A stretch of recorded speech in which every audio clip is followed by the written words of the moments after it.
پھر ہم یہ دیکھتے ہیں کہ شارٹ کلاس کہاں پر ہے، شارٹ کورس کہاں پر ہے، چلو جلدی سے ختم ہو جائے گا تو پھر چلو ختم پھر۔ تو نہیں، یہ نہیں دیکھیں، ہماری زندگی اس میں لگ جانی ہے۔ ہم نے یہ کوشش کرنا ہے کہ ہماری زندگی اسی میں صرف ہو، کم سے کم 1 گھنٹہ تو ہو ہمارے دن کا کہ ہم صرف اور صرف سب کچھ چھوڑ چھاڑ کر اللہ کی راہ میں بیٹھے۔ وہ بھی ہمارا پسندیدہ چیز ہے نا، وقت ہمارا، ہم وہ بھی اللہ کی راہ میں دے رہے ہیں نا، یہ بھی تنفقوا مما تحبون میں آ جائے گا۔ یہ بھی نہیں کہ آپ کا وقت کا دینا، پیسہ ہی نہیں، کپڑے ہی نہیں، بلکہ آپ کا وقت دینا۔ کوئی اگر سونا چاہ رہا ہے، آپ دیکھیں گے کچھ ہماری بہنیں ہیں کہ اسکول سے ابھی آئی ہیں جسٹ، ان کو تھکان ہے، نیند کا غلبہ ہے، لیکن وہ سو نہیں رہی ہیں۔ یہ بھی کیا ہے؟ تنفقوا مما تحبون، اسی میں آ رہا ہے یہ، وہ اپنی نیند ضائع کر رہی ہے نا، اللہ کی راہ میں اپنی پسندیدہ چیز دے رہی ہے۔ اب یہ دیکھیے کہ جب انسان صبح 6 بجے کا اسکول کو گیا ہوا، وہ جو 2 بجے 2:30 بجے آئے، تو اس کو نیند کا کتنا غلبہ ہوتا ہے، کتنی تھکان ہوتی ہے اس کو۔ تو وہ کیا کر رہا ہے ابھی؟ اپنے آپ کو کنٹرول کر کے، چائے پی کے، کیسے منہ دھو کے، وضو کر کے، کہ کہیں مجھے نیند نہ آ جائے، میری کلاس مس نہ ہو جائے۔ ایسے بھی کچھ بہنیں ہیں ہمارے پاس۔ تو دیکھیے کہ کیا اللہ تعالیٰ خوش نہیں ہوتا ہوگا ایسے بندوں سے اپنے، کہ کیا یہ اپنی جی جان توڑ کر محنتیں کر رہے ہیں۔ یہ سارے مسئلے مسائل کو انہوں نے بازو رکھا ہوا ہے۔ دیکھیے کہ کوئی یہ نہ کہے کہ میرے مسئلے بڑے ہیں، میرے گھر میں یہ پرابلم ہے، میرے گھر، ہر ایک کے گھر میں کوئی نہ کوئی پرابلم ہے، چاہے وہ آپ ہوں چاہے میں ہوں۔ ہم کو ٹائم نکالنا پڑے گا اللہ کے لیے، اپنے محبت دکھانا پڑے گا نا اللہ تعالیٰ کو، ہم کو کہ اللہ ہم کو آپ سے محبت ہے، ہم ساری چیزوں کو بازو رکھ رہے ہیں۔ کم سے کم اب ہم وقت تو خرچ کر ہی سکتے ہیں نا اللہ کی راہ میں۔ چلیے ہم پیسے نہیں خرچ کر رہے، چلیے ہم اپنے پسندیدہ ڈریس نہیں دے رہے ہیں۔ اب دیکھیے کہ ہم جب لینے جاتے ہیں تو اپنے لیے کیسا ڈریس لیتے ہیں، برانڈز کا دیکھتے ہیں کہ کون سا نیا برانڈ چل رہا ہے، وہ والا ڈریس، اور لوگوں کو دینا ہے تو ہلکا پھلکا، پھر دینا اگر الماری میں سے دینا ہے تو جو نہیں پہن رہے، جو بہت ہی خراب ہو گئے، جو بہت ہی پھٹ گئے ہیں، تو وہ ان کو پھر دینے لگتے ہیں۔ پھر یہ بھی سوچتے ہیں کہ اس کا دوپٹہ اچھا ہے تو رکھ لو، یہ اس کا پینٹ اچھا ہے تو اس کو رکھ لو، اس کا شرٹ خراب ہو گیا تو اس کو دے دو۔ پھر یہ ایسی چیز دو نا کہ سامنے والا خوشی سے پھولے نہ سمائے، وہ یہ سوچے کہ ارے مجھے بھی ایسی چیز ملی ہے جیسے یہ لوگ پہنتے ہیں۔ آپ دیکھیے کہ ان کی خوشی کا ٹھکانہ نہیں ہوگا، کوئی غریب کو آپ ایسی چیز دیں گے جو آپ خود پہنتے ہیں، یا اپنے جیسا ڈریس دیں گے۔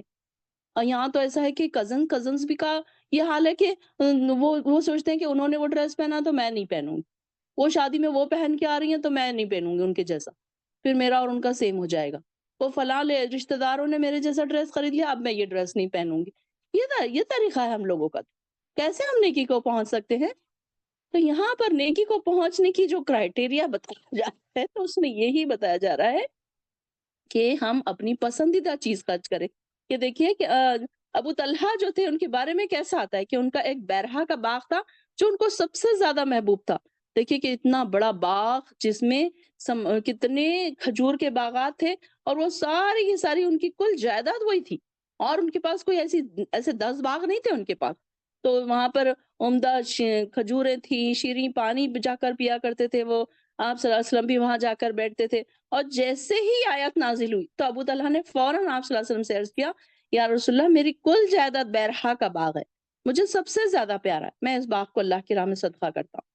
دیکھیے کیسے تھے صحابہ اکرام کہ آیت اتری اور انہوں نے فوراً صدقہ کر دیا۔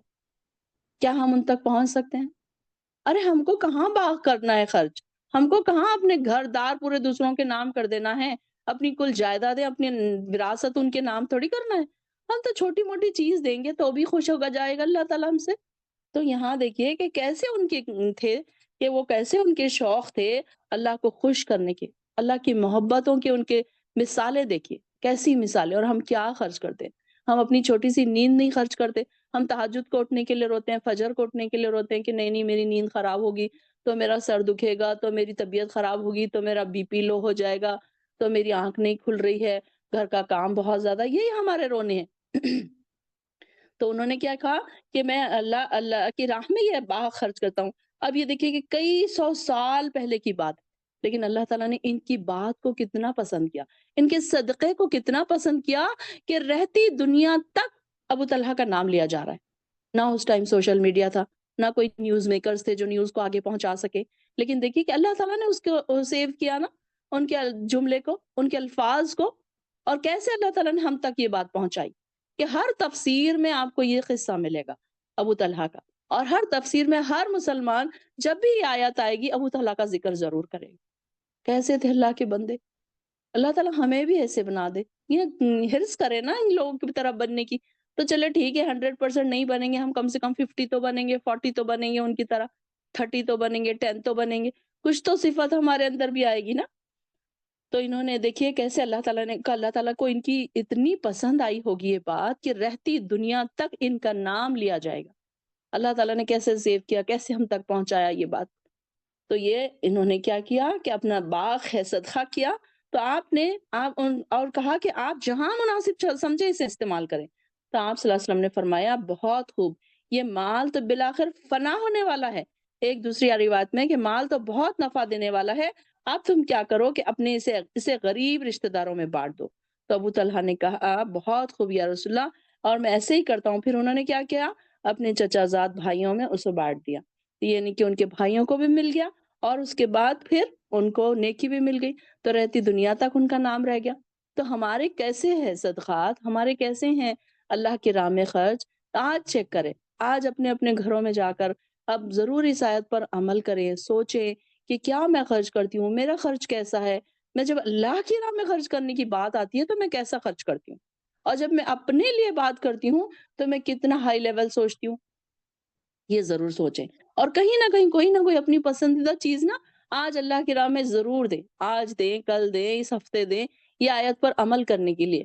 چھوٹی سی چیز ہی دے دیں، کوئی ایسی پسندیدہ چیز ہو، اپنے ہی کزنس کو دے دیں، کوئی غریب ہوں گے، رشتہ دار ہوں گے، ان کو ہی دے دیجئے، جو اپنی پسندیدہ چیز ہے ان کو دے دیجئے، آپ کو خوشی محسوس ہوگی، آپ ریئلائز کریں گے کہ میں نے قرآن کی ایک آیت پر عمل کیا۔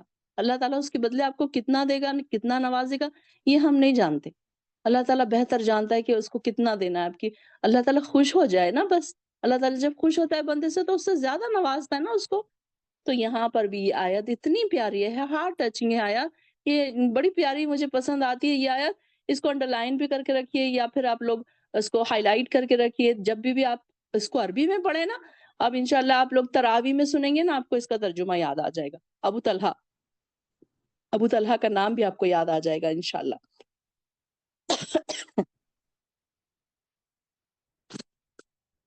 چلیے اب آگے، بنی اسرائیل کے لیے کھانے پینے کی چند چیزیں حلال تھی، مگر وہ چیزیں جنہیں توریت کے نزول سے پہلے اسرائیل نے، یعنی کہ اسرائیل سے مراد کون، یعقوب علیہ السلام نے خود اپنے اوپر حرام کیا تھا۔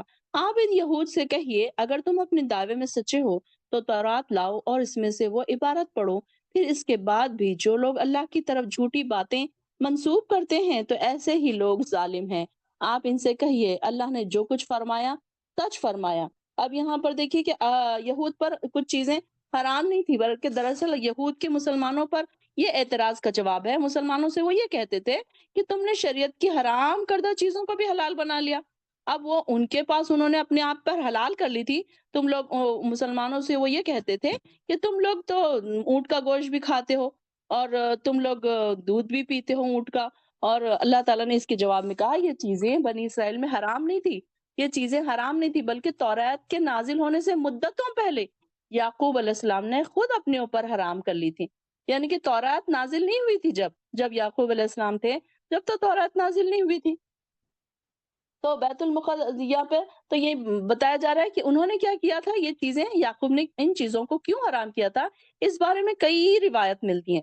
اور ایک جگہ آتا ہے کہ ان کو پسند نہیں تھی وہ چیزیں اس لیے وہ نہیں کھاتے تھے، اور دوسرے یہ کہ ایک جگہ یہ آتا ہے کہ آپ کو عرق النساء کی بیماری، جس کو آج شائٹکا کہا جاتا ہے، تو وہ بیماری تھی، اس کے پرہیز کے طور پر ان کو حکیم نے وہ بتایا تھا، منع کیا تھا، تو کچھ چیزوں کی وجہ سے انہوں نے اس کو چھوڑ دیا تھا کھانا۔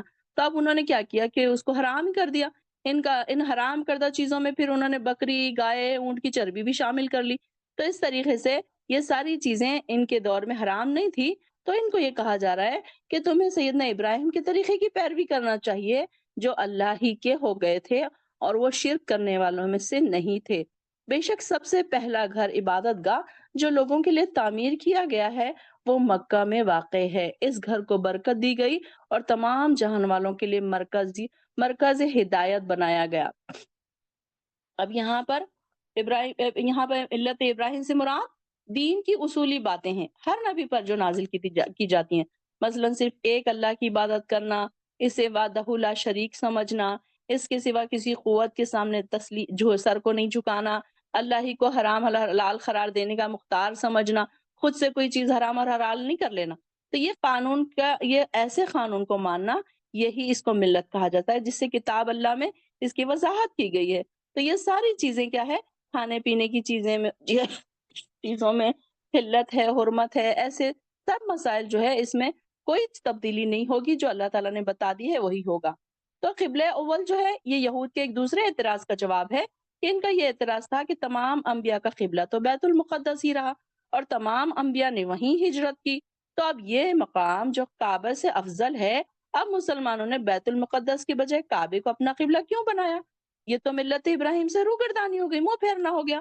تو اس اعتراض کا جواب اللہ تعالیٰ نے یہ دیا کہ لوگوں کی عبادت کے لیے جو سب سے پہلا گھر تعمیر ہوا تھا وہ کون سا تھا؟ بیت اللہ تھا، یعنی کہ کعبہ۔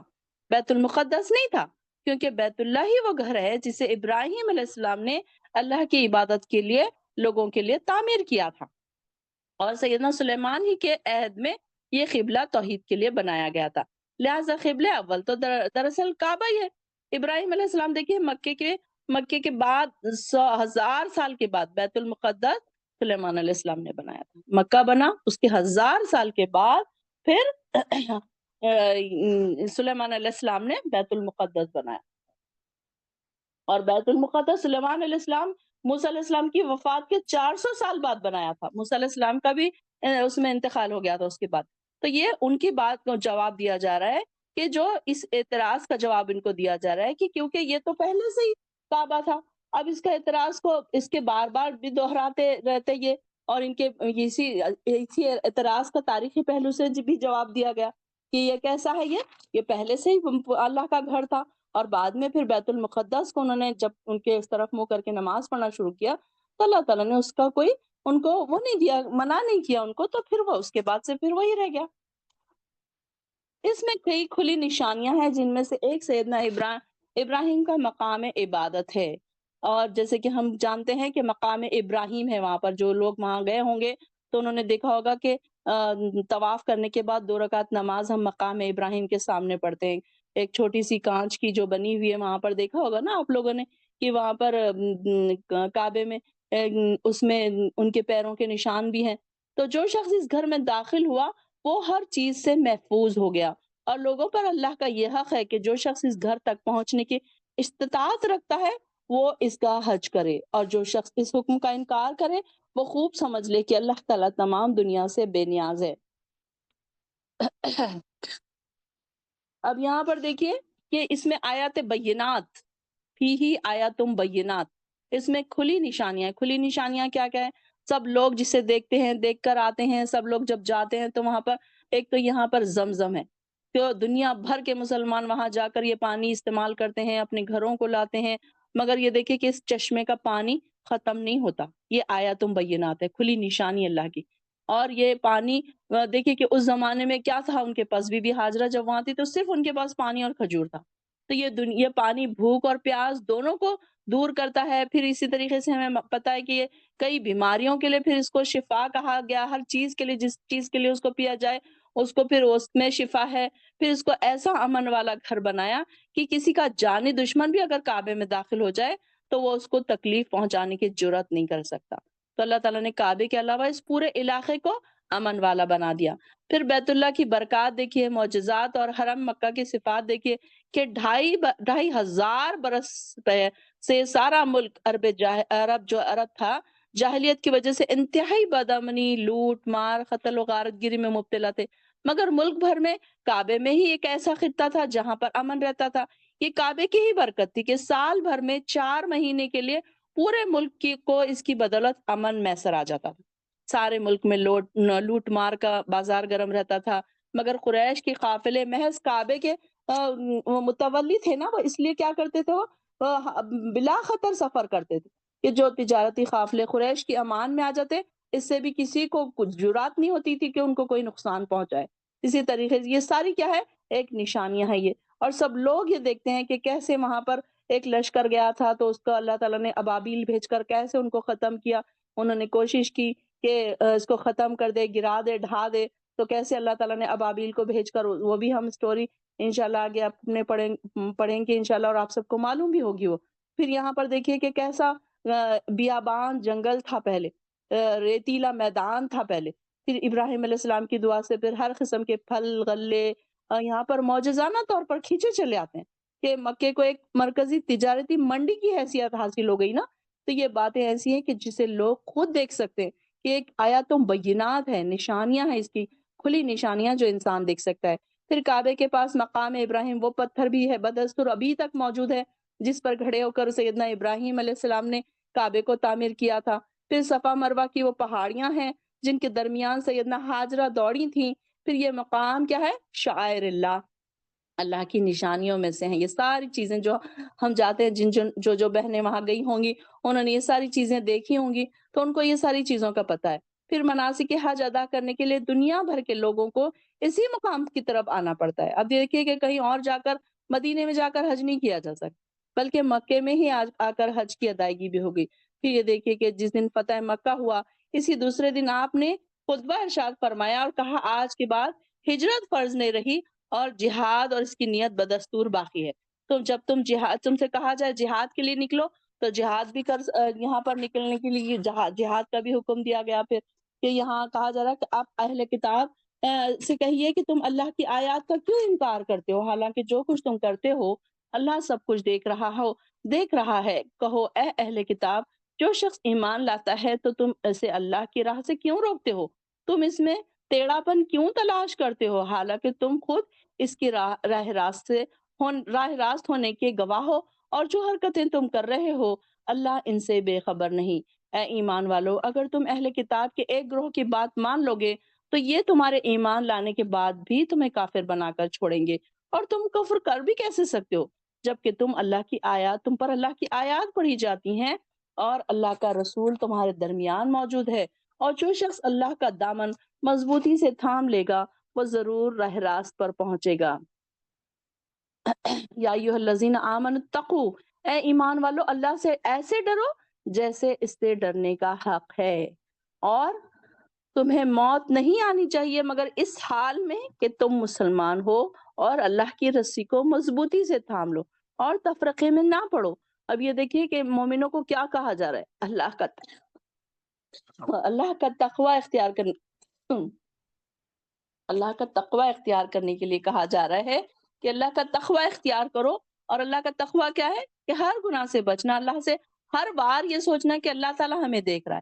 اگر ہم یہ سوچیں ہر وقت کہ اللہ تعالیٰ ہمیں دیکھ رہا ہے تو آپ دیکھیں گے کہ ہم سے گناہ بہت کم ہوں گے، اور ہمیشہ یہ اس بات پر ہماری موت آنی چاہیے کہ ہم مسلمان ہوں۔ مسلمان سے کیا مراد ہے؟ فرما بردار، صرف نام کے مسلمان نہیں کہ ہمارا نام مسلمان ہے اور ہم مر گئے تو چلو ٹھیک ہے ہم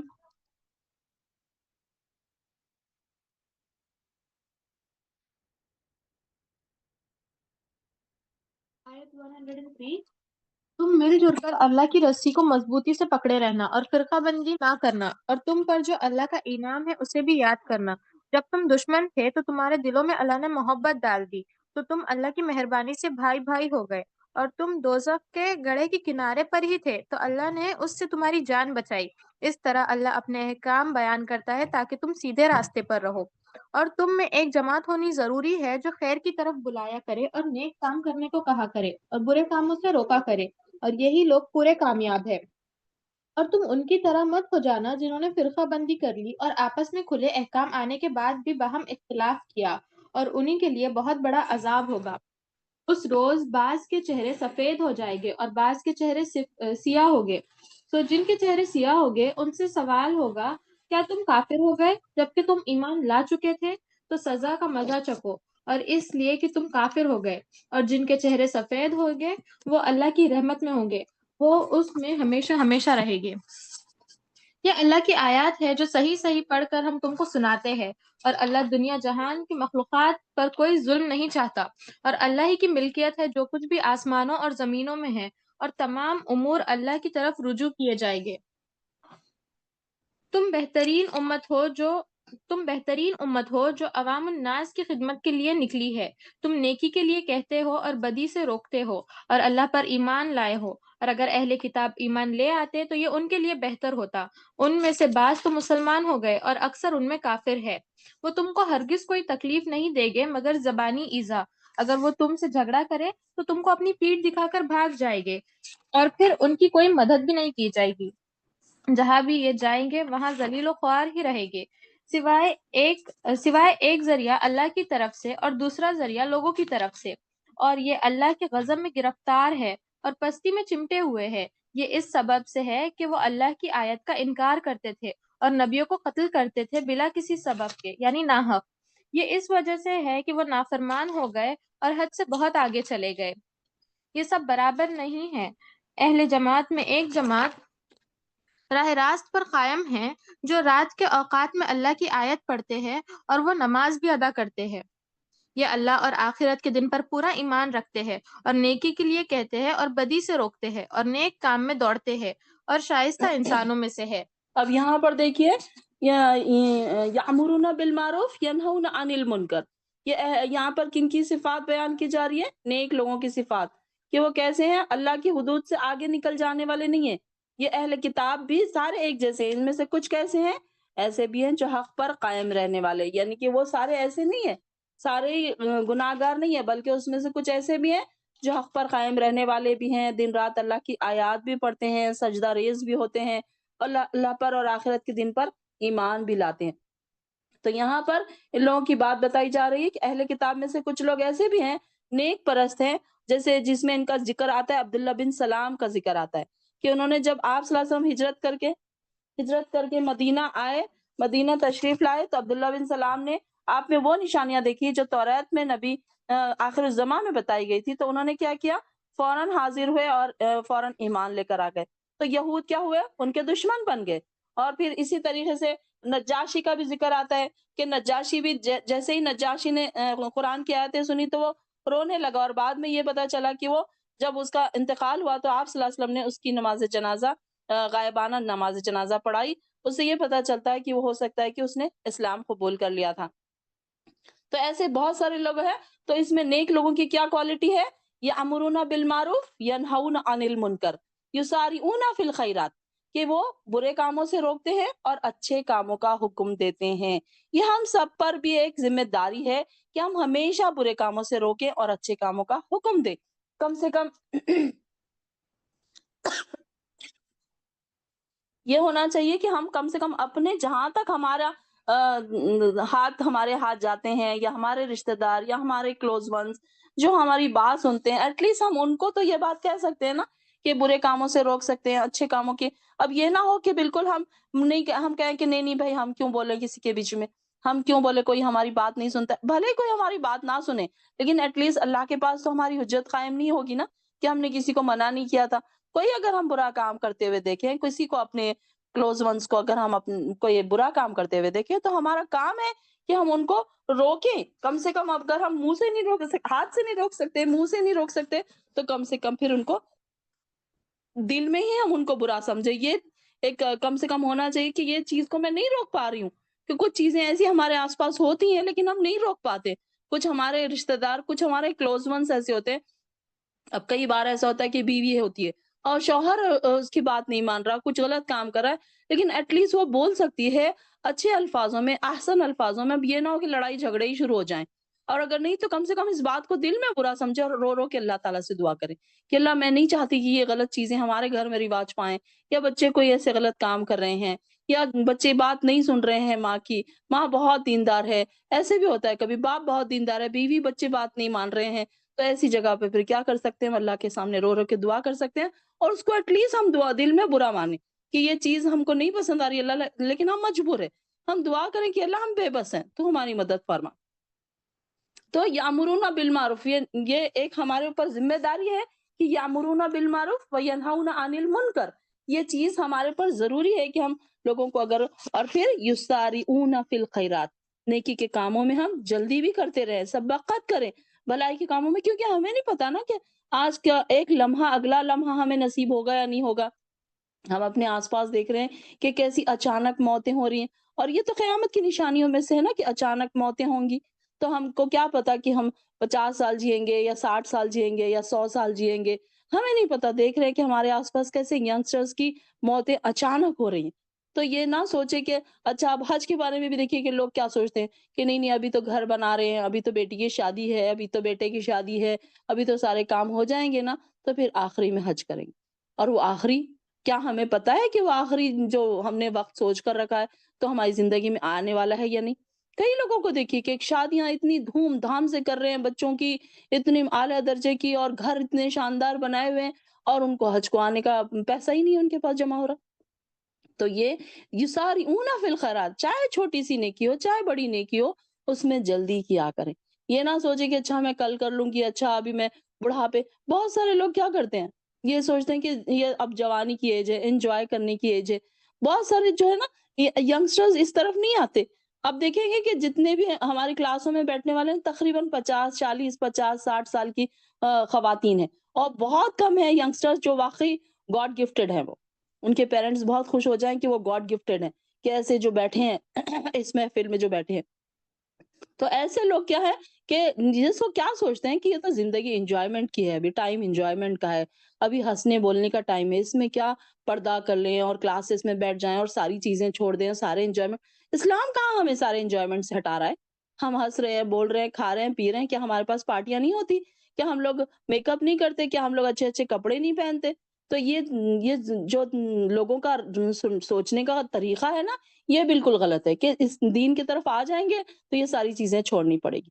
میں تو کہتی ہوں کہ ہر چیز کرو، پردے میں رہ کر، گوشے میں رہ کر، ہر چیز بچیوں کو بھی کرواؤ، ہر انجوائمنٹ ان کو پورا کرنے دو۔ لیکن یہ نہیں ہے کہ ضروری کہ ہم بالکل ہی دین سے دور ہو جائیں۔ تو یہ ساری چیزیں ہم کو کیا کرنا ہے، اپنے بچوں کے اندر بھی، اپنے اندر بھی دین میں دوڑنے کا شوق لگانا۔ یسارعون فی الخیرات، دوڑنا۔ میں دیکھتی ہوں کہ کچھ لوگ ایسے میں جیسے کوئی خیرات کا یا صدقے کا گروپ پہ ڈالتی ہوں نا، 1 منٹ نہیں لگتا ہے تو مجھے پرسنل پہ میسج آتا ہے کہ ہمیں یہاں پر پے کرنا ہے، کیسے پے کریں، کیا بھیجے، کیسے بھیجے۔ ایسے لوگ دوڑ کر آتے ہیں نیکیوں میں، واقعی وہ فاستبقوا الخیرات، کہ نیکیوں میں دوڑ لگانے والے۔ تو ہم کو بھی کیا چاہیے، ایک دوسرے سے کیا آگے جائیں۔ اب یہ دیکھیے کہ میں ہر روز یہی مثال دیتی ہوں کہ کلاس کی لنک ڈالی جاتی ہے 5 بجے سے پہلے پہلے، 4:45 پہ ڈال دی جاتی ہے، اور لوگ آرام آرام سے جوائن ہو رہے ہیں، لیکن یہ دیکھیے کہ جو سب سے پہلے جوائن ہو گیا، وہ کیا کس میں آ گیا ہو؟ یسارعون فی الخیرات، فاستبقوا الخیرات میں آ گیا ہو۔ ان کی نیکی تو لکھ لی گئی نا، بھلے ہی کلاس 15 منٹ لیٹ شروع ہوئی، 20 منٹ لیٹ شروع ہوئی، بھلے ان کو انتظار کرنا پڑا، لیکن ان کی نیکی تو لکھ لی گئی اللہ تعالیٰ کے پاس، یسارعون فی الخیرات میں لکھی گئی ان کے نام۔ تو یہ کتنی بڑی بات ہے کہ اللہ تعالیٰ کی گڈ لسٹ میں ہمارا نام آ جائے۔ ہر وقت یہ کوشش کرنی چاہیے، ہر نیکی کرتے وقت۔ اذان کا ٹائم ہو گیا، اب بہت ساری خواتین سوچتی ہیں کہ چلو میں ابھی یہ تو آٹا گون لوں، ابھی تو میں روٹیاں بنا لوں، تو پھر میں آخری میں نماز پڑھ لوں۔ بلکہ آپ یہ سوچیں نا کہ نماز وضو کر کے ریڈی رہے، جیسے ہی اذان ہوگی میں نماز پڑھ لوں گی، تو پھر میں آگے کا کام شروع کروں گی۔ تو کیا ہوگا پھر؟ ہم یسارعون فی الخیرات، نیکیوں میں جلدی دوڑ لگائیں گے نا نیکیوں میں۔ اب ہمارے پاس اتنا ٹائم تو نہیں ہے کہ ہم بہت ساری نیکیاں جمع کر سکتے ہیں، کیونکہ ہمارا تو ایک لمبا ٹائم گزر چکا۔ اب ہمارے پاس ایک لمیٹڈ ٹائم ہے، سوچ لیجئے اس کو کہ لمیٹڈ ٹائم ہی سوچیے اس کو۔ یہ مت سوچے کہ ابھی تو بہت ٹائم پڑا ہے، ابھی تو ہم بہت کر سکتے ہیں، بہت کام کر سکتے ہیں، ابھی تو ہمارے پاس ٹائم ہی ٹائم ہے۔ نہیں، ہمارے پاس کتنا ٹائم ہے ہمیں نہیں پتا۔ ہر روز رات میں ہماری روح اللہ تعالیٰ کے پاس جاتی، اور پتہ نہیں اللہ تعالیٰ کب روک لے اس کو۔ ہر روز جب بھی سوئیں نا، تو یہ سوچ کے سوئیں کہ پتہ نہیں میں کل اٹھوں گی یا نہیں اٹھوں گی۔ تو دیکھیے کہ آپ کو آج کتنی نیکیاں کرنے کا شوق پیدا ہوگا۔ آپ خود دیکھیں گے کہ آپ کے اندر شوق پیدا ہوگا کہ میں یہ بھی نیکی کر لوں، میں وہ بھی نیکی کر لوں، نیند لگنے تک میں کیا کیا ذکر و اذکار کر لوں، تاکہ اللہ تعالیٰ مجھے معاف کر دے، تاکہ جنتوں میں میرا نام لکھا جائے۔ تو یہ کیسے لوگ ہیں؟ اولئکا من الصالحین، یہ لوگوں کی کوالٹی ہے۔ صالحین لوگوں کی کوالٹیز بتائی جا رہی ہے آیت نمبر 114 میں۔ اللہ تعالیٰ ہمیں بھی صالحین میں سے بنائے، اور اللہ تعالیٰ جو کوالٹیز بتائی جا رہی نا صالحین کی، تو وہ ساری کوالٹیز اللہ تعالیٰ ہمارے اندر بھی پیدا کر دے۔ اور جو بھی بھلائی کا کام وہ کریں گے، اس کی ناقدری نہیں کی جائے گی۔ اللہ تعالیٰ تو بڑا قدردان ہے نا، اور اللہ تعالیٰ پرہیزگاروں کو خوب جانتا ہے۔ واللہ علیم بالمتقین، اللہ تعالیٰ ہمیں متقین میں شامل کرے۔ اور پیچھے جو آ رہا ہے نا آیت نمبر 113، وہم یسجدون، اللہ تعالیٰ ہمیں بھی سجدہ کرنے والوں میں شامل کرے، کہ اللہ تعالیٰ ہمیں بھی ان نیک لوگوں میں شامل کر لے جو رات کو اٹھ کر انا اللیل وہم یسجدون، کہ راتوں کو اللہ کے سامنے سجدہ ریز ہوتے ہیں، روتے ہیں، گڑ گڑاتے ہیں۔ اللہ تعالیٰ ہمیں بھی ان لوگوں میں شامل کرے۔ ابھی تو ہم کچے پکے مسلمان ہیں نا، پکے پکے کہاں ہوئے ہیں ہم ابھی۔ بے شک جو لوگ کافر ہوئے ان کے مال اور ان کی اولاد اللہ کے یہاں کچھ بھی کام نہ آ سکیں گی، یہی لوگ اہل دوزخ ہیں جو اس میں ہمیشہ ہمیشہ رہیں گے۔ اللہم لا تجعلنا منہم اولئک اصحاب النار جب آئے گا، آپ لوگوں نے کیا دعا کرنی ہے؟ نئے سسٹر سے میں کہہ رہی ہوں، کیا دعا کرنی ہے آپ لوگوں نے؟ اللہم لا تجعلنا منہم۔ اگر اردو میں عربی میں نہیں آتا ہے تو اردو میں بول دیجئے کہ اللہ ہمیں ان لوگوں میں سے نہ بنا۔ اور جب بھی جنت والے لوگوں کا ذکر آئے گا، متقی لوگوں کا ذکر آئے گا، صالحین کا ذکر آئے گا، تو کیا دعا کرنی ہے ہمیں؟ اللہم اجعلنا منہم، اے اللہ ہمیں ان لوگوں میں سے بنا دے۔ کوئی چیٹ باکس میں لکھ دے دعا، تو یہاں نئے لوگوں کے لیے بھی سہولت ہو جائے گی۔ تو جو لوگ کافر یہ کافر لوگ جو کچھ اس دنیاوی زندگی میں خرچ کرتے ہیں صدقہ خیرات، اس کی مثال اس ہوا کی سی ہے جس میں آگ کا بگولا ہو۔ 116 آیت نمبر 116 چل رہی ہے۔ تو اب یہاں پر کس کی بات بتائی جا رہی ہے؟ کافروں کے خرچ کی۔ ينفقون، یہ لوگ جو خرچ کرتے ہیں اللہ کی راہ میں، تو ان کی کیسی مثال ہے؟ مثال ان کی وہ ہے اس دنیا کی زندگی میں مانند ان کی سخت ہوا کی ہے، جس میں کیسی ہے؟ سرن، سخت سردی ہے۔ اصابت، وہ پہنچی ایسی قوم کی کھیتی کو جنہوں نے ظلم کیا اپنی جانوں پر، تو اس نے اسے تہس نہس کر دیا، ہلاک کر دیا۔ اور ظلم کیا ان پر اللہ نے، لیکن وہ اپنے نفسوں پر خود ہی نہیں ظلم کیا اللہ تعالیٰ نے ان کے اپنے آپ پر، اور انہوں نے اپنے آپ پر ظلم نہیں کیا، اللہ تعالیٰ نے نہیں ظلم کیا، بلکہ انہوں نے خود ہی اپنے آپ پر ظلم کیا۔ اب یہاں کافروں کے نیک اعمال کیوں برباد ہو رہے ہیں؟ اب دیکھیے کہ ہم دیکھتے ہیں کہ اپنے آس پاس کافر بھی کوئی بہت نیک کام کرتے ہیں، لوگوں کو کھانا کھلا رہے ہیں، لوگوں کو پیسے بانٹ رہے ہیں، کپڑے بانٹ رہے ہیں، لیکن یہ اللہ کے لیے نہیں کر رہے نا، ایمان نہیں ہے نا ان کا اللہ پر، تو ان کے سارے اعمال ضائع ہو گئے، ان کے کوئی فائدہ نہیں ہے۔ انہوں نے جیسے بالکل ایسا ہے کہ جیسے انہوں نے ایک کھیت بنایا، اس میں انہوں نے کھیتی کی، اور ساری چیزیں جب آ گئی تو اس کو ایک ایسی تیز ہوا پہنچی کہ اس کی وہ تیز ہوا کیا ہے؟ قیامت، ڈے آف ججمنٹ۔ تو یہ کافروں کے متعلق کہا جا رہا ہے کہ کافر تو وہ کہلاتے ہیں کہ اللہ اور آخرت کے دن پر ایمان ہی نہیں رکھتے وہ، اور یہی ان کا اپنے اوپر سب سے بڑا ظلم ہے۔ اپنے خیال کے مطابق ایمان رکھتے بھی ہیں تو اللہ کے یہاں مقبول نہیں ہے، کیونکہ ان کا روز آخرت پر ایمان نہیں ہے، اور محض کس لیے وہ کرتے ہیں خرچ؟ اپنی نمائش کے لیے، ریاکاری کے لیے، واہ کے لیے کرتے ہیں۔ تو یہاں پر ان کے اعمال کی کھیتی کو ان کے کفر کے کوہر نے تباہ کر دیا، اس سے مثال دی جا رہی ہے، اور اب آخرت میں انہیں کوئی بدلہ نہیں ملے گا۔ جیسے سورہ بقرہ کی آیت نمبر 263 میں ہم نے پڑھا تھا کہ لوگوں کے دکھاوے کی خاطر خرچ کرنے کی والے کی یہ مثال بیان کی گئی تھی کہ جیسے ایک صاف چکنے پتھر پر تھوڑی سی مٹی ہو، اور اس مٹی پر کوئی شخص بیج بو دے، پھر زوردار بارش آئے تو دانا اور مٹی ہر چیز کو بہا کر لے جائے، اور صاف چکنا پتھر باقی رہ جائے۔ یہی مثال یہاں پر بھی بیان کی گئی ہے کہ کھیتی وہ تو اگ گئی، مگر اس پر ایسی شدید ٹھنڈی ہوا چلی جس نے اس کھیتی کو بھسم کر دیا۔ دونوں مثالوں کا ایک ہی ہے، مطلب مثال دونوں ایک ہی ہے۔ ایسے کافروں اور ریاکاروں کو آخرت میں ان کے صدقے خیرات کا کچھ بھی اجر نہیں ملے گا، کیونکہ ان کی کھیتی تو دنیا میں ہی تباہ و برباد ہو گئی۔ جو کام انہوں نے آخرت میں کیے، یہ کیے ہی نہیں، مطلب ان کو اس کی جزا نہیں ملے گی، کیونکہ ان کو اللہ پر ایمان ہی نہیں تھا۔ آیت 118 اے لوگو جو ایمان لائے ہو، تم کسی غیر مذہب والے کو اپنا رازدار نہ بنانا، وہ تمہاری خرابی اور فتنہ انگیزی کرنے میں ذرا سا بھی کوتاہی نہیں کرتے، وہ تم کو ہر طرح تکلیف پہنچانا چاہتے ہیں۔ ان کی زبانوں سے تو دشمنی ظاہر ہو چکی ہے، اور جو کینہ ان کے دلوں میں ہے وہ تو اس سے بھی کئی زیادہ ہے۔ ہم نے تو اپنی آیتوں کو کھول کر بتا دیا ہے اگر تم عقل رکھتے ہو۔ دیکھو، تم تو ان سے محبت کرتے ہو اور وہ تم سے محبت نہیں کرتے، اور تم تو سب کتابوں پر ایمان رکھتے ہو، اور جب وہ تم سے ملاقات کرتے ہیں تو کہتے ہیں کہ ہم بھی ایمان لے آئے، اور جب الگ ہوتے ہیں تو تم پر غصے کے مارے اپنی انگلیاں کاٹ کھاتے ہیں۔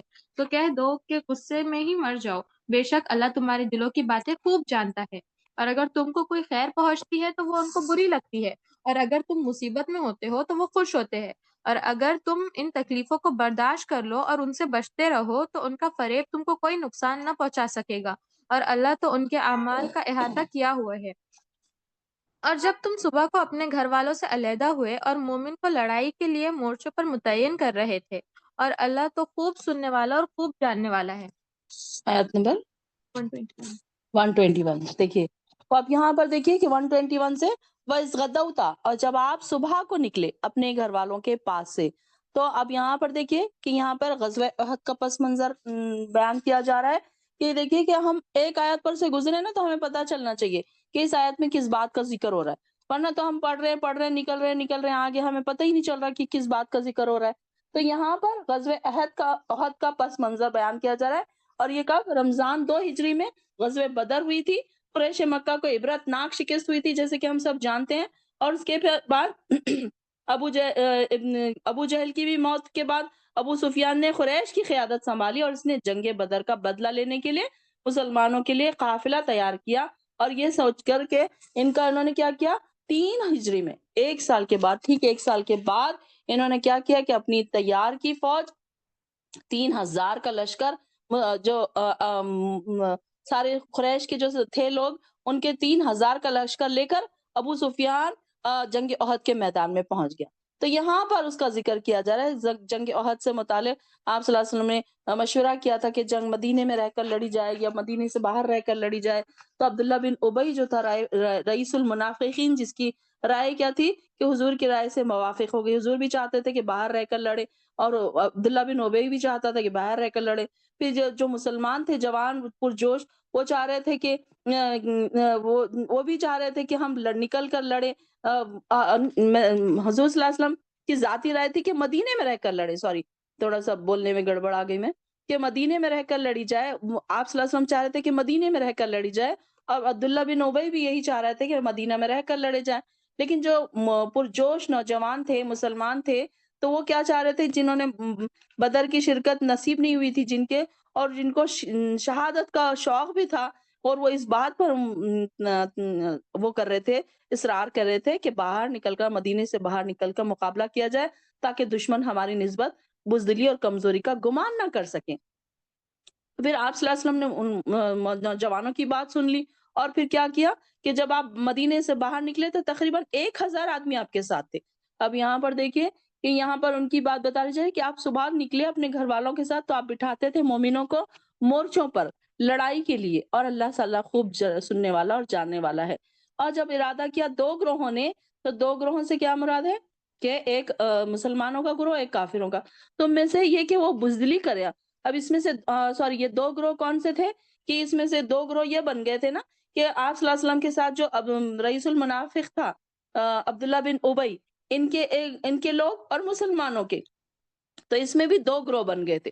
تو یہ کیا چاہ رہے تھے کہ یہ بزدلی کرے، حالانکہ اللہ تعالیٰ ان دونوں کا دوست تھا، اور اللہ ہی پر اس چاہیے کہ وہ توکل کرے مومن۔ البتہ اللہ نے تمہاری مدد کی بدر میں جبکہ تم کمزور تھے، چنانچہ تم اللہ سے ڈرتے رہو، اور تاکہ تم شکر کرو۔ فاتقوا اللہ لعلکم تشکرون۔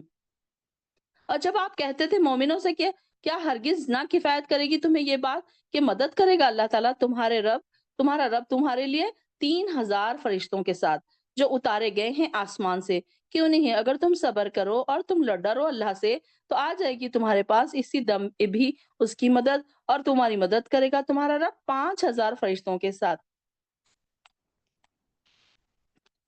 جو خاص نشان والے ہوں گے۔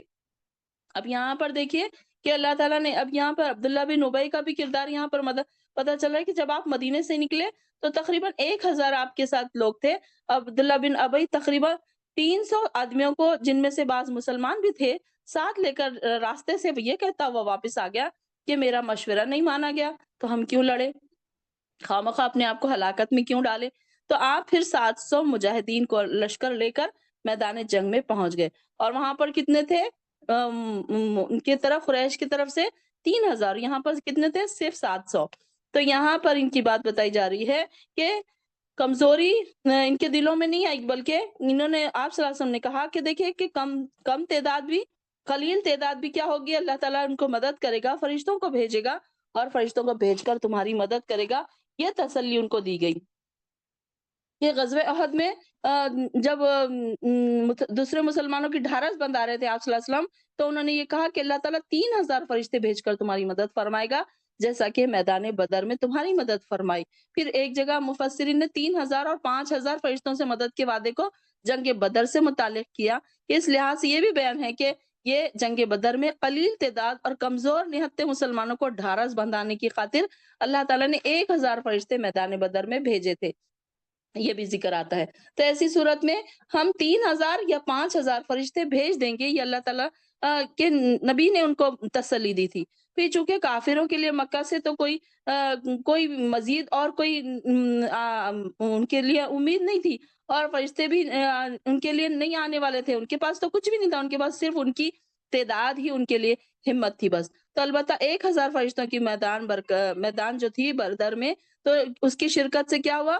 تو قرآن پاک سے بھی ثابت ہے کہ اس میں فرشتے اترے تھے اور لوگوں کو مارتے جاتے تھے، اور لوگوں کے چہروں پر اور ان کی پیٹھوں پر چابک کے نشان بھی نظر آتے تھے، جو جلے ہوئے نشان ہوتے تھے۔ آیت 126 اور اللہ نے یہ مدد محض اس لیے کی کہ تمہارے لیے خوشخبری ہو اور تمہارے دلوں کو اس سے سکون ہو، اور مدد تو صرف اللہ ہی کی طرف سے ہوتی ہے جو بڑا زبردست اور حکمتوں والا ہے، کہ تاکہ کفار میں سے وہ ایک گروہ کو ہلاک کر دے یا ذلیل و خوار کر دے، پھر وہ ناکام لوٹ جائے۔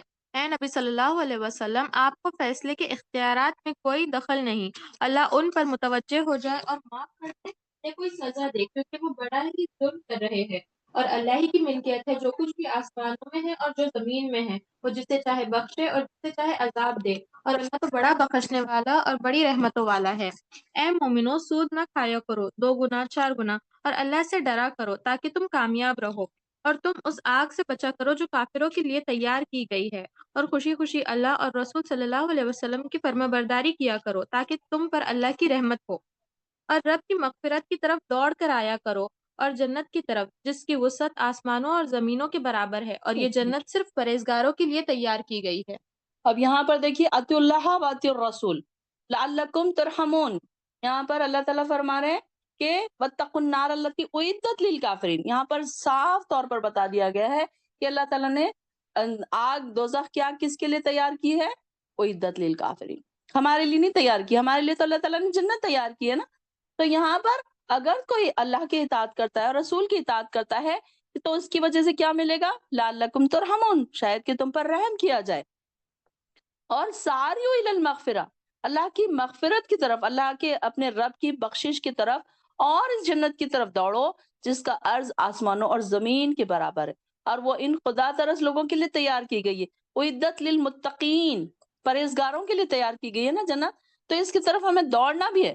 یہ نہیں ہے کہ چلو ٹھیک ہے ہم مسلمان ہیں، ہمارے لیے جنت بنائی گئی ہے تو ہمیں مل کے ہی رہے گی، بلکہ ہم کو اس کے لیے کوشش بھی کرنی پڑے گی۔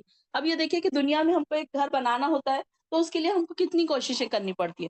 پلاٹ خریدنے کے لیے پیسہ چاہیے، پھر اس کی رجسٹری کے لیے اس کے لیے پیسہ چاہیے، پھر اس کو گھر بنانے کے لیے کوئی اچھا آپ کے لیے آرکیٹیکچر چاہیے، پھر وہ ساری چیزیں، پھر تک کہیں جا کر ایک گھر بنتا۔ تو آخرت کا گھر ہم کو کیا ایسے ہی مل جائے گا بنا محنت کے؟ اس کے لیے ساریو فی الخیرات، یساریو فی الخیرات، اب یہ ہم نے پیچھے پڑھا، اب یہاں پر کیا ہے؟ یساریو الی المغفرہ، اللہ کی مغفرت کی طرف دوڑنا پڑے گا ہم کو۔ کیا کیا چیزیں ہیں جس کی طرف ہمیں کرنا پڑے گا جس سے اللہ کی مغفرت ہمیں نصیب ہوگی، یہ ہمیں سوچنا پڑے گا، کہ ایسے نہیں کہ ہم بیٹھے بیٹھے ہم سو رہے ہیں، کبھی پڑھ لی کبھی چھوڑ دی، کبھی نماز پڑھی کبھی نہیں پڑھی، کبھی قرآن پڑھ لیا کبھی نہیں پڑھا، کبھی صدقہ خیرات دے دیا کبھی نہیں دیا، کچھ چیزیں کر لی کچھ چیزیں چھوڑ دی، کچھ چیزیں مشکل لگی، پردہ کرنا مشکل لگ رہا ہے تو چھوڑ دیا، فجر کی نماز مشکل لگ رہی ہے تو چھوڑ دی، تہجد کی نماز مشکل لگ رہی ہے تو چھوڑ دی، جو آسان آسان ہے ہلکے پھلکے کام ہے، ٹھنڈے ٹھنڈے جو کام ہے وہ کر لیے۔ تو ایسے ہم مغفرت کی طرف نہیں دوڑ رہے، تو تھوڑے اپنے نفسوں پر تکلیفیں ڈالنی پڑے گی، تکلیفیں اٹھانی پڑے گی، تب کہیں ہم نیکیوں کی طرف دوڑ لگا سکتے ہیں۔ جیسے کہ میں آپ لوگوں کو کہتی ہوں بیبی سٹیپس نہیں لینا ہے ہم کو، دوڑ لگانی، اللہ کی طرف دوڑنا ہے ہم کو۔ کیا کیا نیکی کو میں پالوں، چھوٹی چھوٹی نیکی کو میں پالوں، جیسے کہ آپ کا ایک ایک لمحہ بھی یہ کیا ہے؟ اللہ کی طرف دوڑنے کے برابر ہے۔ یساریون فی الخیرات، یساریو الی المغفرہ، یہ دونوں میں آپ کا یہ یہاں بیٹھنا، اللہ کی بات سننا، اللہ کی آیات کو سننا، اور آپ دیکھیے کہ جب آپ ایک ایک آیات سن رہے ہیں آپ کے ایمان کا لیول بڑھ رہا ہے، ہو رہا ہے نا؟ بتائیے آپ لوگ کہ سچ مچ ایسا ہو رہا ہے کہ نہیں ہو رہا ہے کہ جب ہم ایک ایک آیت اللہ کی سنتے ہیں تو ہمارا ایمان کا لیول بڑھتا ہے. اب آپ دیکھیے کہ اگر ہم گھر میں بیٹھے ہوتے ہیں، خالی بیٹھے ہیں، ہم قرآن نہیں سن رہے، کوئی کسی کی کوئی لیکچر نہیں سن رہے، تو ہمارا ایمان کا لیول نہیں بڑھتا، ہمارا تقوی کا لیول وہیں کا وہیں رہتا ہے. اچھا ٹھیک ہے میں پڑھ لوں گی، اچھا ٹھیک ہے میں کر لوں گی، یہ ہوتا ہے نا ہمارا. لیکن دیکھیے کہ جب ہم قرآن کی کلاس میں ایسی آیتیں سنتے ہیں تو کہیں نہ کہیں ہمارا برین واش ہو رہا ہے نا، ہو رہا ہے نا، ہم کو ہمارا ایمان کا لیول بڑھ رہا ہے کہ نہیں بڑھ رہا ہے. بتائیے آپ لوگ اپنے اپنے دلوں کا جائزہ لیجیے کہ جب ایسی محفلوں میں بیٹھتے ہیں نا ہم، تو ہمیں بھی دوڑ لگانے کی خواہش پیدا ہوتی کہ اللہ ہمیں بھی دوڑنا ہے، اللہ یساریو فی المغفرہ میں ہمیں بھی آنا ہے، اللہ یہ لسٹ میں ہمیں بھی شامل ہونا ہے، اور اللہ تعالیٰ متقین میں ہمیں شامل ہونا ہے، کیونکہ اللہ کی جنتوں میں ہمارے بکنگ بھی کرنا ہے نا، رجسٹری بھی کرنا ہے نا اس گھر کی. تو کیا ہم دنیا کے گھروں کے لیے محنتیں کرتے رہے، صرف ساری زندگی ہم لگا دیتے ہیں تو کہیں جا کر ہمارا ایک گھر بنتا ہے، لیکن یہ دیکھیے کہ اس گھر کی تو ہم نے تیاری نہیں کی جہاں پر ہمیں ہمیشہ گیگی کے لیے رہنا ہے، لاکھوں کروڑوں انکاؤنٹڈ سالوں کے لیے ہمیں وہاں رہنا ہے. اور یہاں تو ہم کتنے سال رہیں گے؟ 50 سال، 60 سال، 70 سال، 80 یا 100، اس سے زیادہ تو ہم نہیں رہنے والے نا. ہم نے کتنی محنت کر لی اس گھر کے لیے، دنیا کے گھروں کے لیے ہم نے کتنی محنت کر لی، اور آخرت کے گھر کے لیے کوئی دوڑ نہیں. بیٹھے ہیں چلو کر لیں گے تو ہوگا تو کریں گے، نہیں ہوگا تو چھوڑ دیں گے. یہ حال ہے ہمارا، دل چاہا کر لیا، دل چاہا چھوڑ دیا، ٹھنڈے ٹھنڈے بیٹھے ہیں، آرام آرام سے بیٹھے ہیں، کوئی محنت نہیں چاہتے ہم اللہ کی راہ میں، کوئی اسٹرگل نہیں چاہتے، اپنے نفسوں کو کوئی تکلیف میں نہیں ڈالنا چاہتے. تو یہ کوشش کرنا ہے اللہ کی طرف دوڑنے کی، یسارعوا الی المغفرہ، اللہ کی مغفرت کی طرف دوڑنا ہے. یہ دیکھیے کہ جہاں جتنے لوگ بیٹھے ہیں اللہ تعالیٰ ہمارے اوپر اپنی خاص رحمت، اپنی خاص مغفرت نازل فرما. یہ بھی دعا کیا کریں جب ہم بیٹھے ہیں نا اللہ کے لیے، اللہ ہم صرف تیرے لیے بیٹھے ہیں. اب یہاں پر نہ مجھے کوئی فیس مل رہی ہے، نہ آپ کو کوئی ایوارڈ مل رہا ہے، نہ آپ کو کوئی تنخواہ مل رہی ہے، نہ آپ کو میں کوئی آپ کو سرٹیفکیٹ دے رہی ہوں، بلکہ سب آپ لوگ اپنی اپنی خوشی سے آئے ہیں. تو یہ بھی کیا ہے؟ یسارعوا الی المغفرہ، یسارعوا فی الخیرات، یسارعون فی الخیرات ہے کہ آپ اللہ کی راہ میں خوشی سے دوڑ کے آئے ہیں. تو اللہ تعالیٰ آپ کو بھی اس میں انشاءاللہ امید ہے کہ اللہ تعالیٰ، ہم امید کرتے ہیں کہ اللہ تو بھی ہمارا نام متقین میں لکھ دے گا. اور پھر جو ان لوگوں کی بات بتائی جا رہی ہے، متقی لوگوں کی کوالٹیز بھی بتائی جا رہی ہے کہ جو لوگ خوشحالی میں، تنگ دستی میں، ہر حال میں خرچ کرتے ہیں. کیا کوالٹیز ہے ان کی؟ ایسا نہیں ہے کہ چلو اب پیسہ ہے تو کر دے رہے خرچ، چلو اب پیسہ نہیں ہے تو بالکل نہیں خرچ کر رہے، بلکہ اپنی تکلیف سے زیادہ دوسروں کی تکلیف کو مقدم سمجھے، اس کو آگے سمجھے کہ نہیں اس کی تکلیف میرے سے زیادہ ہے. مجھے آپ کوئی آپ کے پاس آ گیا، آپ کے پاس 100 روپے بچے ہیں، اب آپ سوچ رہے ہیں کہ میں اس کو اپنے اوپر خرچ کروں یا سامنے والا منگ رہا ہے اس کو دے دوں. آپ یہ سوچیں کہ اس کی پریشانی آپ سے زیادہ بڑی ہے تو آپ اس کو دے دیں. یہ ہوتا ہے الذین ینفقون فی السراء، تنگ دستی میں خرچ کرنے والے. پھر کیسے ہوتے ہیں؟ ان کی کوالٹی کیا ہے؟ کاظمین الغیظ. ہم نے بہت ڈیٹیل میں اس کی تفسیر کی ہے. میں آپ سے ہمبل ریکویسٹ کروں گی کہ آپ لوگ ضرور ضرور ہماری ڈیٹیل تفسیر سنیں، کیونکہ یہاں ہم ڈیٹیل تفسیر نہیں کر سکتے، یہاں پر ہم شارٹ انشاءاللہ جائیں گے. تو کاظمین الغیظ، غصے کو پی جانے والے. یہاں پر متقین کی کوالٹیز بتائی جا رہی. ہر کوالٹی پہ اللہ سے کوشش کریں، دعا کریں، گڑ گڑائیں کہ اللہ ہمیں ایسا بنا دے، اللہ ہمارے اندر یہ ساری کوالٹیز پیدا کر دے. بار بار اللہ تعالیٰ سے دعا کریں.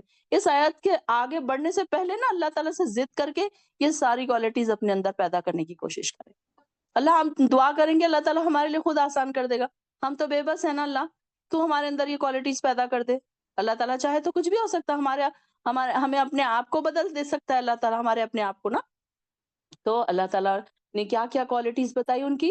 جو خوشحالی میں بھی اور تنگ دستی میں بھی خرچ کرتے ہیں، غصے کو پی جانے والے ہیں، کاظمین الغیظ.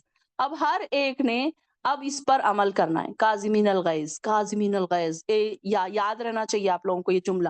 جیسے کسی نے آپ کو غصہ دلایا، آپ نے کیا کرنا ہے؟ یہ الفاظ سوچنا ہے. کاظمین الغیظ، مجھے کیا بننا ہے؟ کاظمین الغیظ. مجھے نہیں غصہ نہیں کرنا ہے، چاہے گھر میں ہو، چاہے بچوں پر ہو، چاہے آپس میں رشتہ داروں میں کوئی ہو، کوئی آپ کو برا بھلا کہہ رہا ہے، کوئی آپ کو گالیاں دے رہا ہے، کوئی آپ کو بے عزت کر رہا ہے، خاموش ہو جائیں. کاظمین الغیظ بن جائیں. مجھے بننا ہے نا، یہ آیت سے گزری ہوں نا میں، تو میں خاموش ہو جاؤں. اور پتہ ہے آپ کو، جب آپ خاموش ہو جاتے ہیں تو اللہ تعالیٰ کے فرشتے آپ کی طرف سے اس کو ڈانٹ رہے ہوتے ہیں، اس سے لڑ رہے ہوتے ہیں. تو غصے کو پی جانے والا کیسا ہے کہ اللہ تعالیٰ اس کو متقی لوگوں میں لکھ دیں گے. پھر اس میں کیسا ہے آگے؟ عافین عن الناس. ہمارا تو یہ طریقہ ہے، کئی لوگوں کو یہ جملہ بولتے ہوئے سنا ہے میں نے کہ نہیں نہیں ہم تو معاف نہیں کریں گے ان کو، ہم تو قیامت کے دن ان سے بدلہ لیں گے، ہم تو عرش کے ساتھ وہاں پر ان کا دامن پکڑیں گے. ارے ہم ان کو معاف نہیں کریں گے، اللہ ہمیں معاف نہیں کرے گا. یہ سوچے نا کہ ہمارے پاس بھی تو اتنے گناہ ہیں، ہم کون سے دودھ کے دھلے ہیں، ہم کون سے پاک صاف ہیں کہ بالکل ہماری تو اللہ سن لے گا اور ان کو پکڑ لے گا. کہیں اللہ تعالیٰ نے ہمیں ہی پکڑ لیا تو پھر کیا ہوگا؟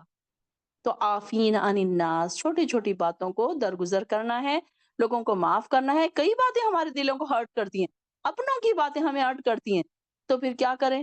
معاف کر دیں ان کو. عافین عن الناس، یہ 3 چیزیں نا اب آپ لوگوں کو ورڈنگز عربی کے ساتھ یاد رہنی چاہیے. کیا کیا ہے؟ ينفقون في السراء والضراء کاظمین الغیظ عافین عن الناس. 3 چیزیں ہیں. تو اللہ تعالیٰ پھر کیا کرتا ہے؟ واللہ یحب المحسنین. اللہ تعالیٰ ایسے محسنین کو پھر پسند کرتا ہے، ایسے نیک لوگوں کو اللہ تعالیٰ پسند کرتا ہے. پھر ہم یہاں پر کیا دعا کریں گے؟ اللہ تعالیٰ ہمیں محسنین میں سے بنا دے.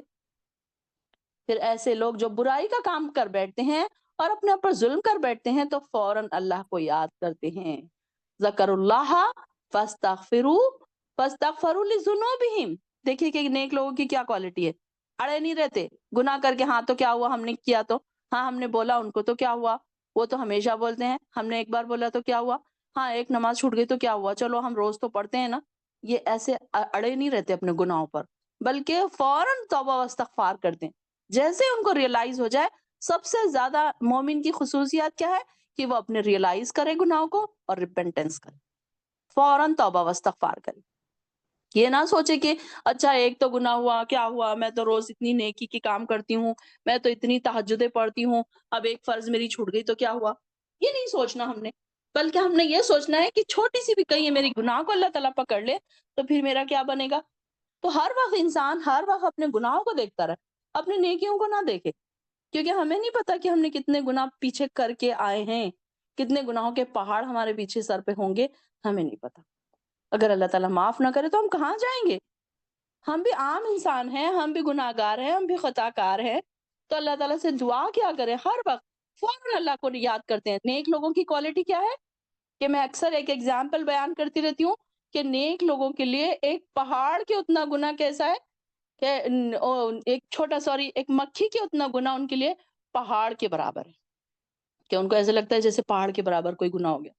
اور گناہ گار لوگوں کے لیے، کافروں کے لیے پہاڑ کے برابر بھی گناہ کیا ہے؟ ایک ناک پر مکھی بیٹھی انہوں نے ہلا دی، ہاں تو کیا ہوا، ہم نے کر لیا تو ہو گیا نا، اب کیا ہوا. ایسے سوچتے ہیں نا بہت سارے لوگ، ایک گناہ ہو گیا تو کیا ہوا، چلو کچھ نہیں، اتنے نیکیاں تو کرتے ہیں نا. اور تسلی بھی دیتے ہیں اپنے آپ کو، شیطان دیتا ہے. ایکچولی وہ تسلی کون دیتا ہے؟ شیطان دیتا ہے ہم کو. تو شیطان کیا کرتا ہے، تم اتنے نیک ہو، تم اتنی نمازیں پڑھتے ہو، ایک چھوٹ گئی تو اتنا کیا رونا اس کے لیے. بلکہ اگر ہماری ایک نماز چھوٹ گئی نا تو دن بھر اس بات کا افسوس ہمیں ہونا چاہیے، دل میں افسوس ہونا چاہیے. تو اللہ تعالیٰ بھی پھر کیا کرتا ہے، اپنے گناہ کی معافی مانگتے ہیں یہ لوگ. اور اللہ کے سوا کون ہے جو معاف کرے گناہوں کو، اور وہ اپنے کیے ہوئے گناہوں پر اصرار نہیں کرتے، اڑے نہیں رہتے.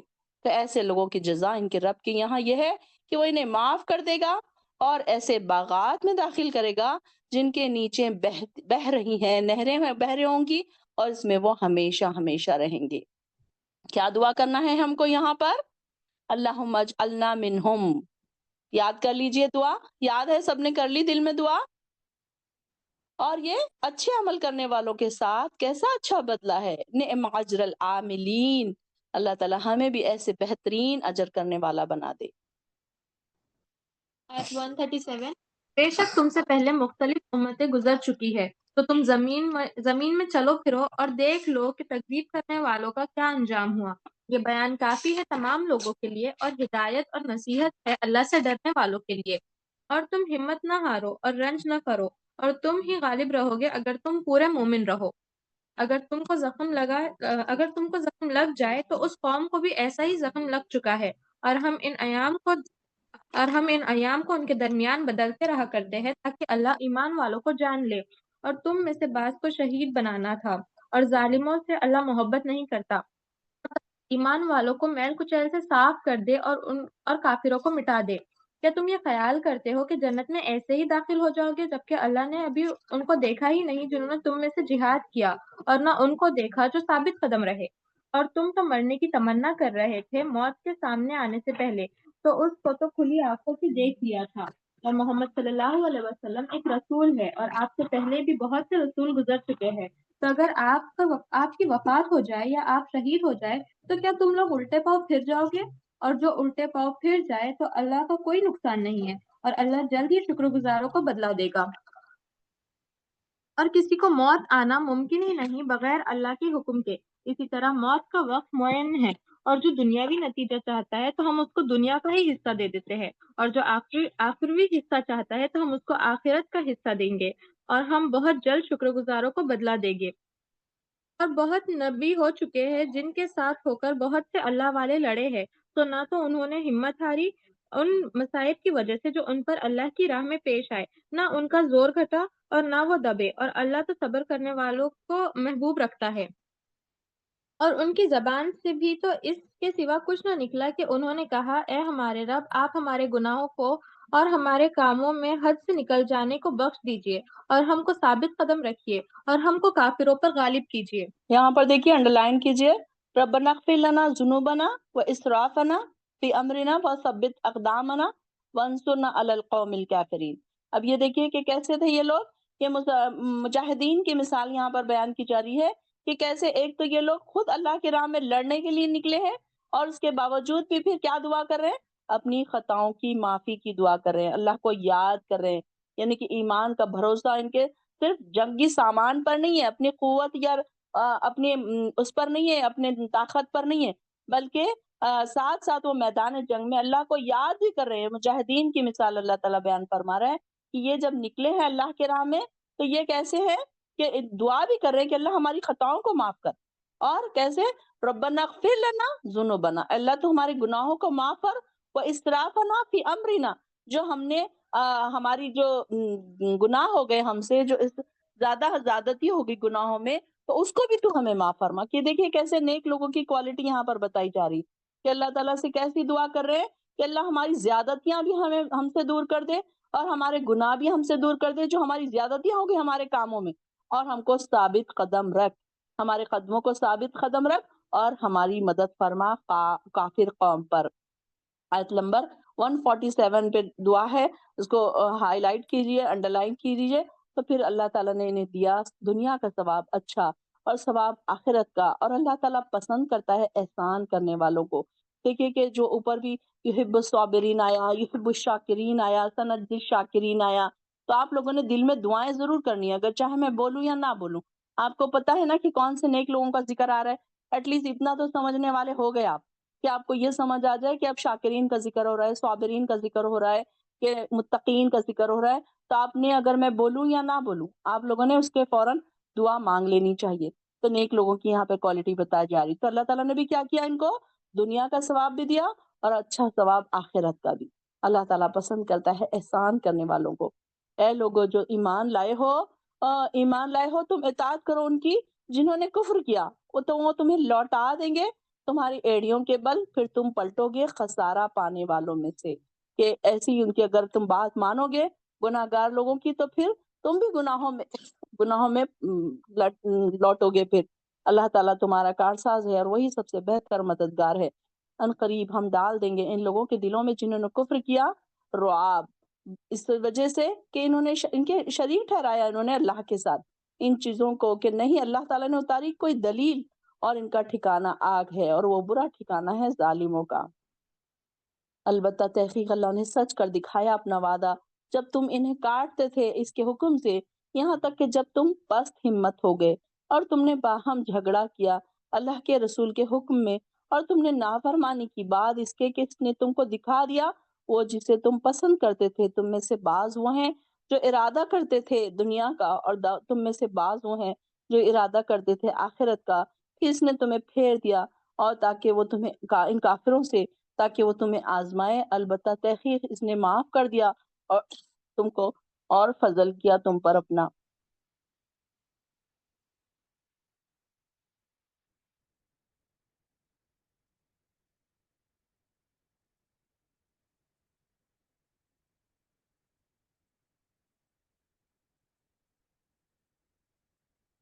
آیت 153 جب تم بڑے چلے جاتے تھے اور کسی کو مڑ کر بھی نہ دیکھتے تھے اور رسول تمہارے پیچھے سے تم کو آواز دے رہے تھے تو اللہ نے تم کو غم دیا تاکہ مغموم نہ ہو جاؤ تم اس چیز پر جو تمہارے ہاتھ سے نکل گئی اور نہ اس مصیبت کے آنے پر، اور اللہ تو تمہارے سارے کاموں کی خبر رکھتا ہے۔ پھر اس غم کے بعد اللہ نے تم کو چین بخشا، یعنی اونگ تم میں سے ایک جماعت پر چھائی ہوئی تھی اور ایک جماعت کو اپنی جان کی ہی فکر پڑی تھی۔ وہ خلاف واقعہ اللہ کے ساتھ بدگمانیاں کر رہے تھے جو محض حماقت حماقت کی خیال تھا۔ وہ یہ کہہ رہے تھے کہ ہمارا کوئی اختیار چلتا ہے، کہہ دو کہ اختیار تو سب اللہ کا ہے۔ اپنے دلوں میں ایسی بات پوشیدہ رکھتے ہیں جس کو وہ آپ کے سامنے ظاہر نہیں کرتے۔ کہتے ہیں کہ اگر ہمارا اختیار ہوتا تو ہم یہاں مقتول نہ ہوتے۔ کہہ دو کہ اگر تم اپنے گھروں میں بھی ہوتے تو جن کے مقدر میں قتل لکھا تھا وہ خود مقامات کی طرف نکل پڑتے جہاں وہ گرے پڑے ہیں، اور یہ اس لیے ہوا کہ اللہ تمہارے دلوں کی بات کو آزمائے، تمہارے دلوں کی بات کو صاف کر دے، اور اللہ تو دلوں کی بات کو خوب جانتا ہے۔ بلا شبہ اس روز جو تم میں سے پشت پھیر چکے تھے جبکہ دو فریق آپس میں مقابلہ کر رہے تھے، اس کے سوا اور کوئی بات نہیں ہوئی کہ ان کو شیطان نے ان کے بعض اعمال کی وجہ سے لغزش میں ڈال دیا، اور یقین جانو کہ اللہ نے ان کو معاف کر دیا، بے شک اللہ بڑا بخشنے والا اور بڑا علم والا ہے۔ اے مومنو، تم ان لوگوں کی طرح مت ہو جانا جو کافر ہے اور کہتے ہیں اپنے بھائیوں کی نسبت جب کسی سرزمین میں سفر کرتے ہیں یا وہ غازی ہوتے ہیں، اگر یہ ہمارے پاس رہتے تو نہ مرتے اور نہ مارے جاتے، تاکہ اللہ اس بات کو ان کے دلوں میں موجب حسرت کر دے، اور اللہ ہی تو زندہ کرتا ہے اور وہی مارتا ہے، اور اللہ تو خوب دیکھ رہا ہے جو کچھ تم کرتے ہو۔ اب یہ لوگ جو تھے جو جنگوں میں جانے والے تھے تو ان کو جو رہ جانے والے تھے نا پیچھے، تو وہ کیا کہتے تھے ان کو کہ دیکھو کہ اگر یہ لوگ جنگ میں نہ جاتے تو نہ مرتے۔ تو ان کو یہ بات بتائی جا رہی ہے کہ اگر موت تو آنی ہے تو ہر جگہ آ کے رہے گی، اگر چاہے جنگوں میں جاؤ یا نہ جاؤ۔ تو یہاں پر موت کے وقت خالد بن ولید کے جو حسرت بھرے کلمات تھے کہ خالد بن ولید نے دیکھیے کہ کئی جنگیں لڑی انہوں نے، اور اتنی جنگیں لڑی کہ ان کے جسم کا کوئی حصہ ایسا نہیں تھا جس پر تلوار یا تیر کے نشان سے بچا ہوا نہیں تھا، اور انہیں موت کہاں آئی؟ ان کے گھر پر موت آئی۔ تو انہوں نے خود اپنی وفات کے بعد یہ الفاظ کہے کہ میرے بدن پر ایک بالش بھی ایسی جگہ نہیں ہے جہاں پر تلوار یا نیزے کے زخم سے خالی ہے، اور میں آج اپنے گھر پر مر رہا ہوں۔ دیکھیے کہ انسان کی موت جہاں پر لکھی ہوتی ہے نا، انسان وہاں پر خود کھینچا چلا جاتا ہے، لیکن یہ ڈرتے تھے نا کہ ہم اگر جنگوں میں جائیں گے تو ہم موت آ جائے گی، ہم کو پریشانی اٹھانا پڑے گی۔ تو ان کو یہ بات کہی جا رہی ہے کہ انسان دونوں ہی صورتوں میں تو انسان مر ہی جائے گا۔ اگر کوئی شخص لیکن اللہ کی راہ میں مر جائے، اور اگر تو دوسرا انسان طبعی موت مرے، دونوں صورتوں میں تو اس کو اللہ کے حضور ہی پیش ہونا ہے۔ تو لیکن کس کا فائدہ زیادہ ہوا؟ جو اللہ کی راہ میں لڑا اس کا فائدہ زیادہ ہوا نا، تو اس کو تو دونوں طریقے سے، اگر وہ بچ گیا تو بھی اس کو فائدہ ہے، اگر وہ مر گیا تو بھی اس کو فائدہ ہے، دونوں ہی طریقوں میں اللہ کی رحمت اس کو، مغفرت اور رحمت اس کو نصیب ہوگی۔ آیت 147 اور اگر تم اللہ کی راہ میں مارے جاؤ یا مر جاؤ تو ضرور اللہ کی مغفرت اور رحمت بہتر ہے ان سے جن کو یہ لوگ جمع کر رہے ہیں، اور اگر تم مر گئے یا مارے گئے تو ضرور تم اللہ کے پاس ہی جمع کیے جاؤ گے۔ اس کے بعد اللہ ہی کی رحمت سے آپ ان کے ساتھ نرمی اختیار کریں، اور اگر آپ سخت طبیعت ہوتے تو یہ سب آپ کے پاس سے منتشر ہو جاتے، تو آپ ان کو معاف کر دیجئے اور ان کے لیے استغفار کر دیجئے اور ان سے خاص خاص باتوں میں مشورہ لیتے رہا کیجئے۔ پھر جب آپ راہ پختہ کر لے تو اللہ ہی پر اعتماد کیجئے، بلا شبہ اللہ اعتماد کرنے والوں سے محبت کرتا ہے۔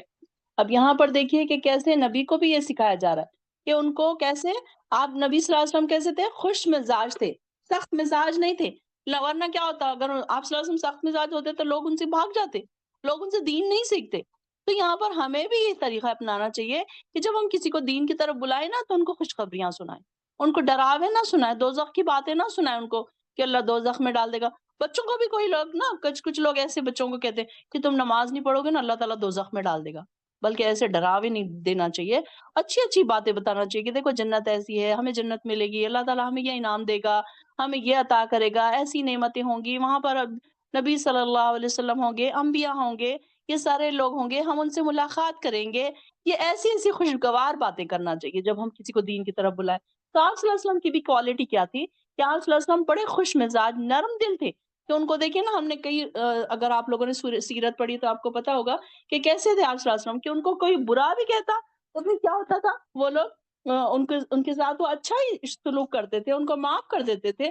تو یہاں پر بھی اللہ تعالیٰ کے نبی کو کہا جا رہا ہے کہ اگر وہ تم پر کیا کرو، تم ان سے ایسا نہیں کہ کوئی اگر بات ان کی ہو جائے تو تم ان کو بالکل چھوڑ دو، بلکہ اگر اللہ تعالیٰ تمہاری مدد کرے تو تم پر کوئی غالب نہیں آ سکتا، اور ان کو کیا کرو، تم ان سے مدد بھی لیا کرو، مدد کے لیے بھی بلایا کرو، اور ان سے کیا کرتے ہیں، مشورہ بھی کیا کرو ان دین کے کاموں میں۔ مشورہ دیکھیے، آپ صلی اللہ علیہ وسلم ان سے زیادہ کس کا مشورہ ہو سکتا ہے، لیکن اس کے باوجود بھی وہ صحابہ سے مشورہ کرتے تھے کہ ہم یہ کام کیسے کریں، یہ جنگ میں کیسے جائیں، کیا حالانکہ نبی کی بات تو سب سے اوپر ہے نا۔ تو ہم کیا سمجھتے ہیں اپنے آپ کو، تھوڑا سا ہم نے دین کیا سیکھ لیا، ہم سوچتے ہیں کہ نہیں ہمیں بھی یہ کوشش کرنی چاہیے کہ گھر میں کوئی کام ہو بچوں سے بھی مشورہ کیا کرے، ان کو بھی یہ سکھائیں کہ تاکہ ان کو بھی یہ فیصلہ کرنے کی طاقت آئے، سمجھ بوجھ آئے، قوت ارادہ ان کا بڑھے، کہ ان کے اندر بھی توکل آئے۔ یہ چیزیں بڑھنے کے لیے ہم کو بھی کیا کرنا چاہیے، کسی کی بات کو کوئی کرنا ہے، کوئی کام کرنا ہے، اس کے لیے ہم کو ایک تو توکل اللہ کرنا ہے، اور دوسرے مشورہ بھی، دین کے کاموں میں مشورہ بھی لینا ہے، دین کے کام ہو چاہے دنیا کے کام ہو، ہم کو مشورہ بھی اس میں لینا چاہیے۔ آیت 160، اگر اللہ تمہارا ساتھ دے تو کوئی بھی تم سے جیت نہیں سکتا، اور اگر وہ تمہارا ساتھ نہ دے تو اس کے بعد ایسا کون ہے جو تمہارا ساتھ دے گا؟ اور مومنین کو تو اللہ ہی پر اعتماد کرنا چاہیے۔ اور یہ نبی کی شان کے خلاف ہے کہ وہ خیانت کرے، اور جو شخص خیانت کرے گا تو اپنی اس خیانت کی ہوئی چیز کو قیامت کے دن حاضر کرے گا، پھر ہر شخص اپنے اعمال کا بدلہ پورا پورا پائے گا، اور ان پر کوئی ظلم نہ ہوگا۔ تو جو اللہ کی رضا کے تابع ہو گیا، کیا وہ اس شخص کی مانند ہے جو غضب الہی کے مستحق ہے، اور اس کا ٹھکانہ دوزخ ہے، اور وہ جانے کی بہت بری جگہ ہے۔ یہ اللہ کے نزدیک مختلف درجات ہوگے، اور ان کے اعمال کو اللہ خوب دیکھتے ہیں۔